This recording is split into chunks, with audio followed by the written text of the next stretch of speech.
الإنسان ما لم يعلم أما بعد. آج کی قرآن محفل میں میری تقریر کا عنوان ہے قرآن کریم سے مسلمانوں کی بڑھتی ہوئی دوری. آج سے 1400 سال پہلے جب دنیا گمراہ ہو چکی تھی، ایسی حالت میں اللہ نے قرآن کو نازل کر کے دنیا کی حالت کو بدل دیا. قرآن واحد ایسی آسمانی کتاب ہے جس کی ذمہ داری خود اللہ نے لی ہے. قرآن میں اللہ تعالیٰ فرماتا ہے اِنَّا نَحْنُ نَزَّلْنَا الذِّكْرَ وَإِنَّا لَهُ لَحَافِظُونَ. ہم نے ہی قرآن کو نازل کیا اور ہم ہی اس کے محافظ ہیں.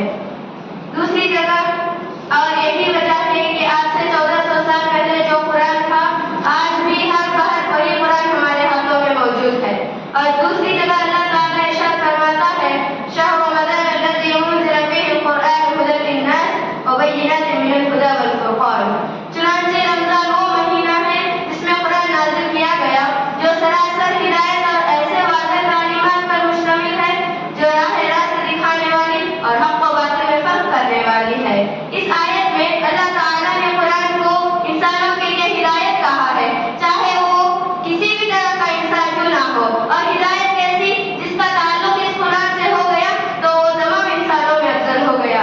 اس کتاب کو لے کر جو فرشتہ آیا وہ فرشتہ تمام فرشتوں میں افضل ہے. یہ قرآن جس نبی پر نازل ہوا وہ نبی تمام نبیوں میں افضل ہے. یہ قرآن جس مہینے میں نازل ہوا وہ مہینہ تمام مہینوں میں افضل ہے. یہ قرآن جس رات میں نازل ہوا وہ رات تمام راتوں میں افضل ہے. اور یہ قرآن جس امت پر نازل ہوا وہ امت تمام امتوں میں افضل ہے. لیکن افسوس قرآن کی اتنی فضیلتیں نگاہوں کے سامنے ہوتے ہوئے بھی آج ہم نے قرآن سے دوری اختیار کر لی، اسے بے فائدہ سمجھ لیا. کبھی ہم نے جاننے کی کوشش کی کہ آج مسلمان قرآن سے دور کیوں ہیں؟